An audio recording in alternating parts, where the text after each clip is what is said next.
Hello girls, we are doing our chapter issue of debentures. As I have told you earlier that जब company बच्चे debenture issue करती है, issue of debenture, तो वो three purpose के लिए करती है.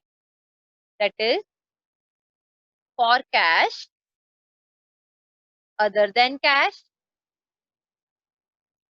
या as collateral security.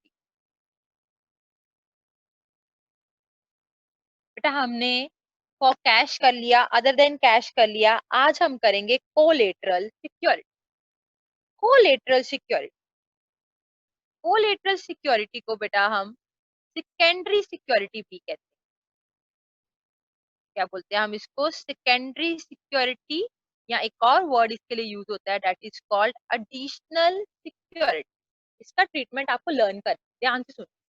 Collateral security को हम सेकेंडरी और एडिशनल सिक्योरिटी भी कहते हैं. इन अदर वर्ड इसको हम कह सकते हैं, अगर कंपनी को सपोज करो लोन की जरूरत होती है, कंपनी एक्सपैंड करना चाहती है, company wants to take the loan from the bank, तो कंपनी उसको कुछ प्रिंसिपल अमाउंट के साथ एक एडिशनल सिक्योरिटी भी इशू करती है, that is in the form of debenture. मैं आपको ध्यान से समझाती हूँ, सुनना मेरी बात. सपोज एक कंपनी के पास 5000 डिबेंचर्स पड़े. कितने डिबेंचर्स पड़े हैं कंपनी के पास? 5000 ऑफ ₹100 ईच. ओके. अब कंपनी ने इशू करने हैं, कंपनी चाहे तो कैश में इशू कर ले, लोगों से पैसा ले ले और लोगों को डिबेंचर दे दे. कंपनी चाहे तो कोई एसेट खरीद ले, उनको दे दे. कंपनी अब चाहती है ना लोगों से पैसा लेना चाहती है, कंपनी बैंक से लोन लेना चाहती है. क्या लेना चाहती है? बैंक से लोन लेना चाहती है. अब आपको ये बात पता होनी चाहिए, अगर आप बैंक से लोन लेते हो तो आपको कुछ ना कुछ गिरवी रखना पड़ता है. अगर आप बैंक से लोन लेते हो तो आपको कुछ ना कुछ गिरवी रखना पड़ता है, तभी बैंक आपको लोन देता है, वरना नहीं देता. ठीक है. अब कंपनी कहती है मैंने बैंक से 10 लाख का लोन ले, मैं सपोज करो 8 लाख का लोन ले. कितने का लोन लेना है मैंने बैंक से? 8 लाख का कंपनी कहती है मैं बैंक से लोन लेना चाहती हूँ. बैंक कहता है अगर आपको 8 लाख का लोन चाहिए तो कम से कम आपको 10 लाख की जो है सिक्योरिटी रखनी पड़ेगी. 10 लाख की क्या रखनी पड़ेगी? सिक्योरिटी रखनी पड़ेगी. ठीक है. कुछ ना कुछ सिक्योरिटी रखोगे, कुछ ना कुछ गिरवी रखोगे, तभी बैंक लोन देगा. अब कंपनी ने क्या किया? कंपनी ने 5 लाख रुपए का कोई अपनी प्रॉपर्टी गिरवी रख दी. 5 लाख की क्या गिरवी रख दी? प्रॉपर्टी गिरवी रख दी. और 5 लाख, 5000 इंटू 100, 5 लाख के उसने डिबेंचर गिरवी रख अपने. 5 लाख की उसने अपनी प्रॉपर्टी गिरवी रख दी और 5 लाख की उसने डिबेंचर गिरवी रख दी. जो डिबेंचर है वो एडिशनल सिक्योरिटी है, सेकेंडरी सिक्योरिटी जिसको हम बोल देते हैं. मेन सिक्योरिटी जो है वो उसकी बिल्डिंग ही है. ठीक है. Debenture is non as additional security. उसने अमाउंट पूरा करने के लिए रखे हैं, 10 लाख हो गए. अब कंपनी ने डिबेंचर किसको दे दिए? बैंक को दे दिए, गिरवी रख दिए और बैंक से 8 लाख का लोन ले लिया. ओके. उसको हम बोलते हैं एज कोलेटरल सिक्योरिटी. अगर कंपनी को पैसे की जरूरत होती है तो कंपनी बैंक से लोन ले सकती है और डिबेंचर्स को गिरवी रख सकती है. कौन से डिबेंचर्स हम गिरवी रख सकते हैं? आपको मैंने बताया था there are various types of debentures. कौन से डिबेंचर गिरवी रख सकते हैं? Secured debenture. सिर्फ सिक्योर्ड डिबेंचर्स को हम गिरवी रखकर लोन ले सकते हैं.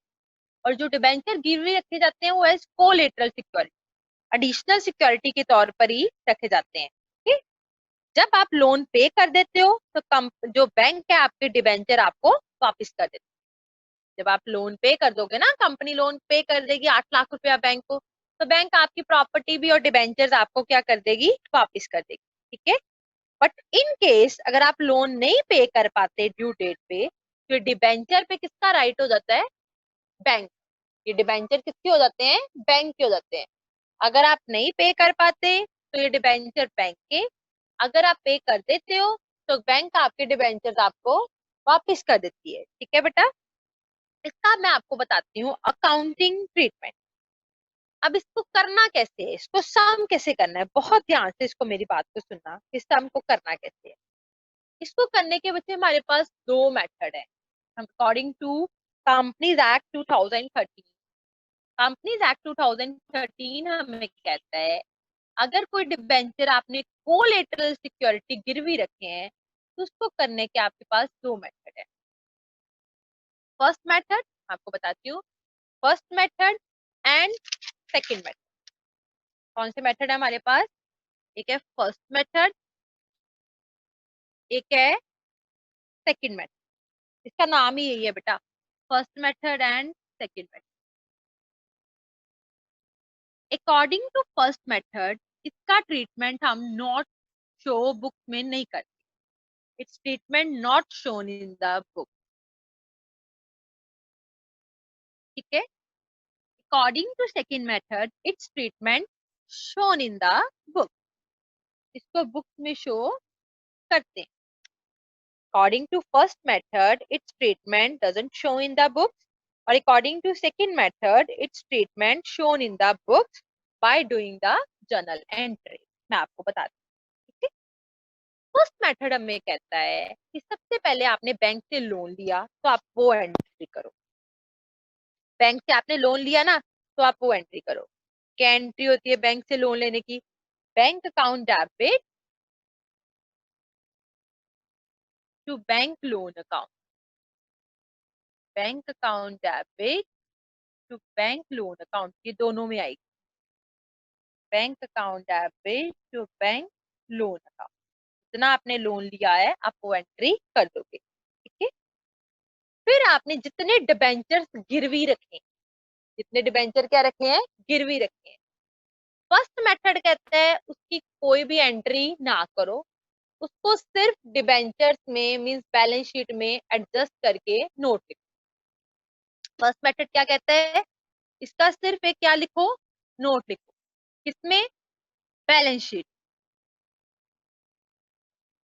का सिर्फ क्या एक नोट लिखो, बैलेंस शीट। सेकंड क्या कहता है? इसकी एंट्री लिखो, जितने आपने गिरवी रखे हैं। एंट्री क्या आएगी? याद रखो, debenture suspense account debit to debenture account. क्या है entry? Debenture suspense account debit to debenture account, issued debenture as collateral security.